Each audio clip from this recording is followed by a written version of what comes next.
ওখানে ওখানে ঝিনুক মনে হচ্ছে, তুই দাঁড়া। ঝিনুক, ঝিনুক তোকে আমরা।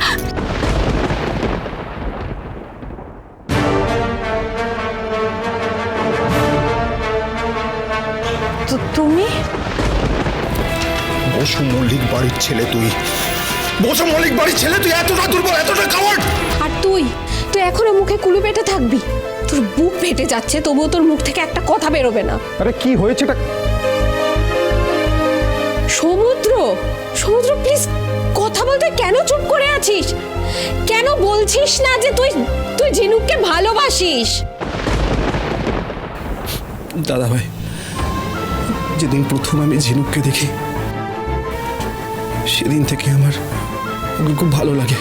কবে যে সেই ভালো লাগাটা ভালোবাসা পরিণত হয়ে যায়, আবার সেই ভালোবাসা গভীর ভালোবাসায় পরিণত হয়ে যায়, আমি আমি জানি না।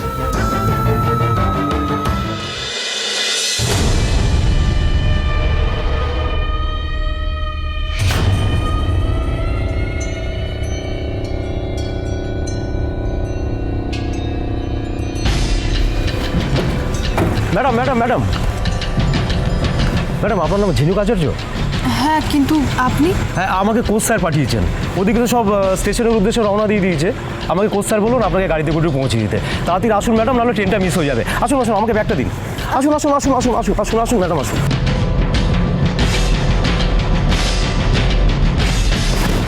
আসুন ম্যাডাম, আসুন আসুন আসুন আসুন। আপনি বসুন ম্যাডাম, আপনার কোনো চিন্তা নেই, আমি পৌঁছে দিচ্ছি ম্যাডাম।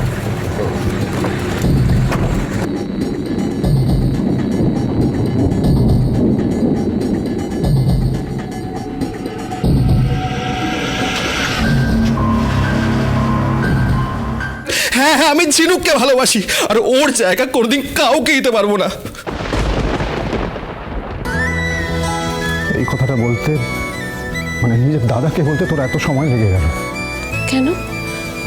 সুধা তো তোকে বারবার বলেছিল যে সমুদ্র ঝিনুককে ভালোবাসে, আমরা সবাই সেটা বুঝতে পেরেছি। তাহলে এবার কি করব? এবার তো অনেক দেরি হয়ে গেল। সবটা সবটা শেষ হয়ে গেল, সবটা। এত সহজে বলে দিলি সব শেষ না? ভালোবেসেছিস যখন, তখন সেটার জন্য লড়াই করতে তোর এত অসুবিধা হচ্ছে কেন? এত ভীতু কেন তুই? সমুদ্র, বসু মল্লিক বংশের রক্ত বইছে তোর মধ্যে, তোকে পারতেই হবে। আর আমি আছি তোর সাথে, তোর দাদা ভাই আছে। তুই যার সঙ্গে চাস তোর বিয়ে তার সাথেই হবে। তোর ভালোবাসাকে আমি হেরে যেতে দেব না।